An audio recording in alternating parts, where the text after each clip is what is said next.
Madam Deputy Speaker, I'm very grateful for this push-in intervention. Of course, he refers, though, to the Asian variety of the hedgehog, rather than the Western hedgehog, which is the nature of our discussion today. Madam Deputy Speaker, the fox knows many things, but the hedgehog knows one big thing. And I am extremely pleased to be here and to have the opportunity to respond to the Honourable Member for Plymouth, Sutton and Devonport, who has introduced this to the House. For the first time, I believe, hedgehogs have been discussed by Parliament since 1566, Madam Deputy Speaker, where hedgehogs were, of course, famously raised in relation to the attribution of a bounty of twopence for the collection of the hedgehog throughout the United Kingdom. Now, it is extremely important to take on board that the hedgehog has gone through an extraordinary evolution. 1566 seems something that was very recent, but of course the hedgehog was around before 1566. The hedgehog was around before this Parliament. The hedgehog and its ancestor narrowly missed being crushed under the foot of Tyrannosaurus rex. The hedgehog was around long before the human species. 56 million years ago, the hedgehog existed. And indeed it tells us a great deal about British civilization that the Honourable Member should raise the hedgehog in front of us. Because, of course, the hedgehog is a magical creature. The hedgehog is a creature that appears on cylinder seals in Sumeria, bent backwards on the prow of Egyptian ships. The hedgehog is, of course, a famous medicinal task taken by the Romani people for baldness, and it represents a symbol of the resurrection found throughout Christian Europe. And it tells us something about Britain today, that this strange animal, known, of course, in Scotland, in Wales and Ireland, originally in Gaelic as that demonic creature, that horrid creature, the hedgehog, celebrated by Shakespeare.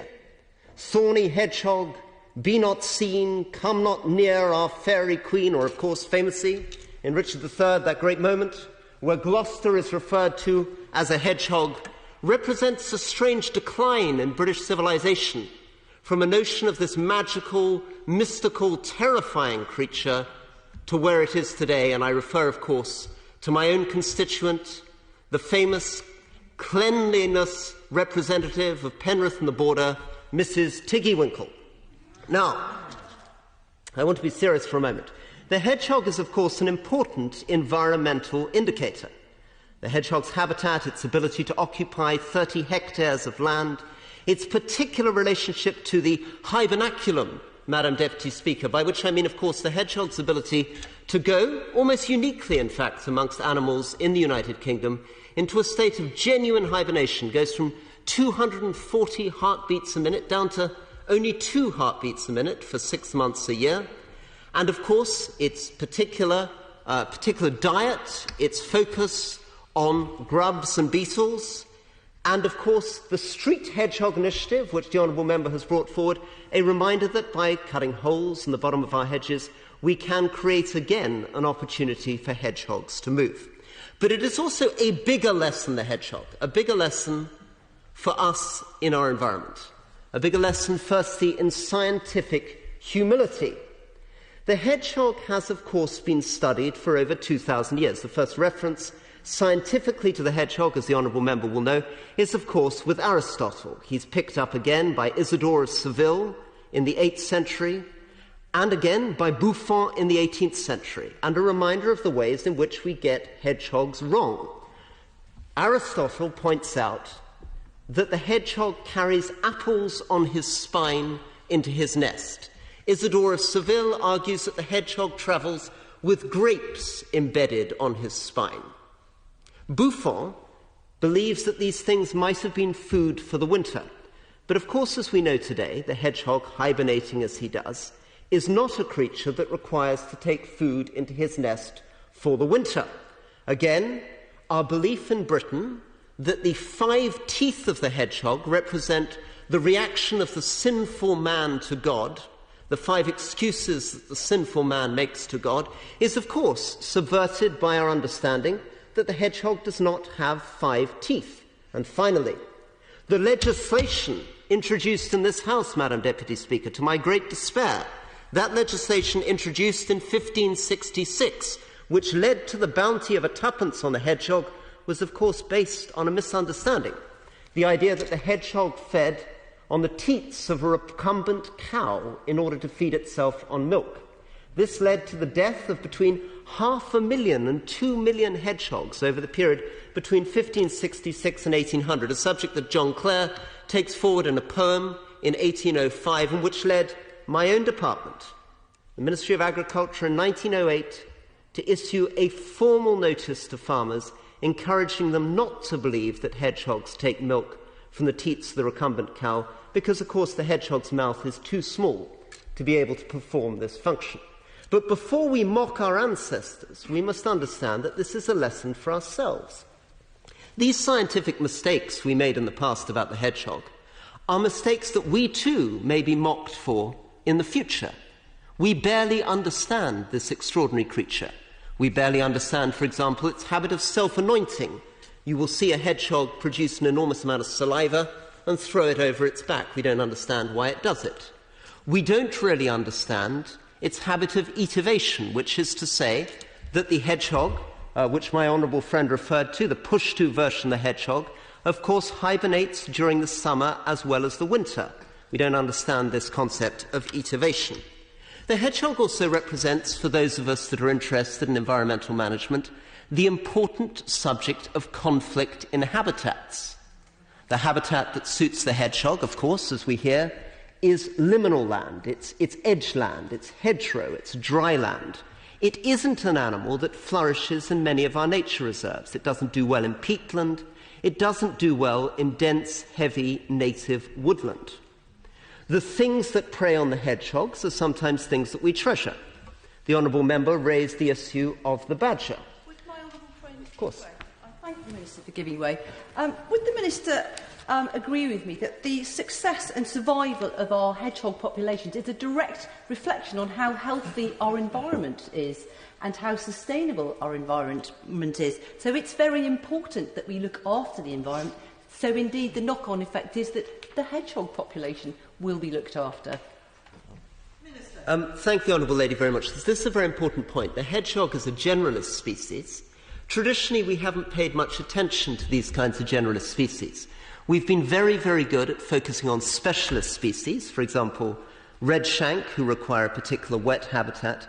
The hedgehog is a more challenging species for us now to take on board because, as I was saying, it is, of course, a good indicator of a particular kind of habitat, hedgerow habitat, not much used for peatland or wetland, but very, very good as an indicator for a hedgerow habitat.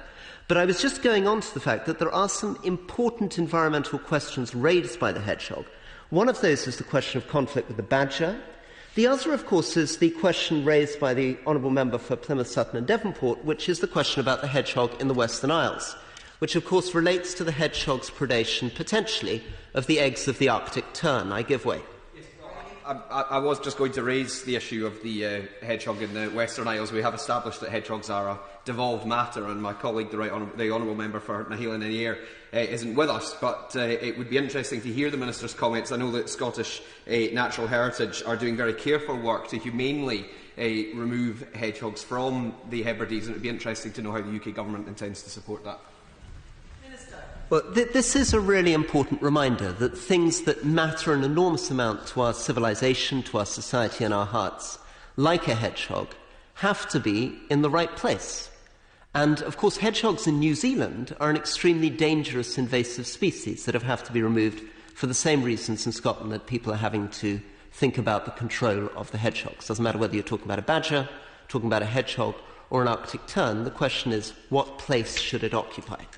But finally, and I think perhaps more positively, what the hedgehog really represents for us is an incredible symbol of citizen science. The energy which the honourable member has brought to this debate is a great example of British or perhaps even English eccentricity. And it is on the basis of Gilbert White, the great naturalist in the late 18th century, was himself an immense eccentric.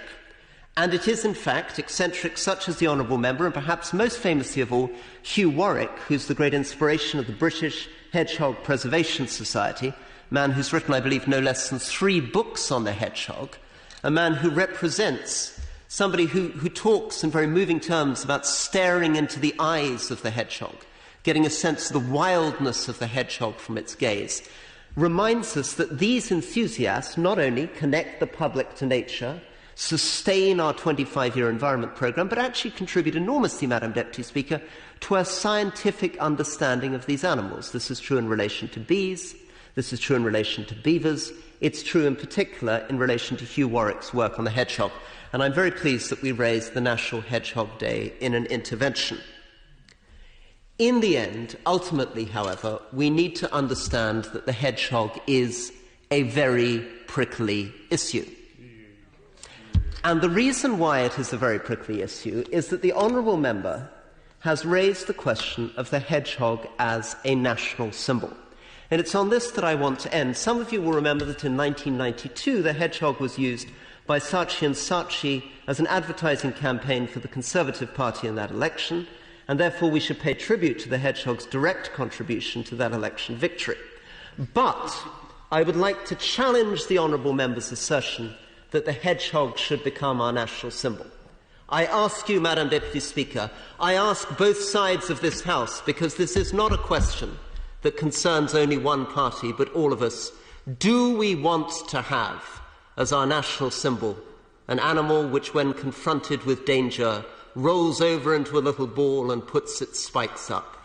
Do we want to have as our national symbol an animal that sleeps for 6 months of the year? Or would we rather return to the animal that is already our national symbol? I refer, of course, Madam Deputy Speaker, to the lion. Majestic, courageous, proud. And if I can finish with a little testimony to the honourable member and to those innocent creatures which are hedgehogs, perhaps I can reach back not to their symbol for our nation, but their symbol of innocence, to Thomas Hardy. He says,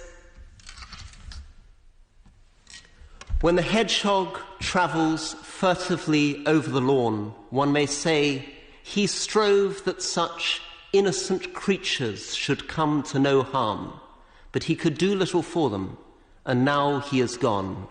If, when hearing that I have stilled at last, they stand at the door watching the full-starred heavens that winter sees, will this thought rise on those who will meet my face no more?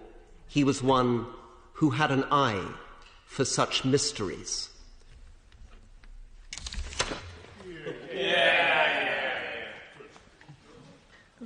The question. No, I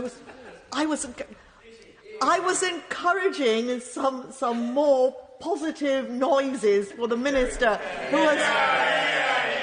has just made one of the best speeches I have ever heard in this House.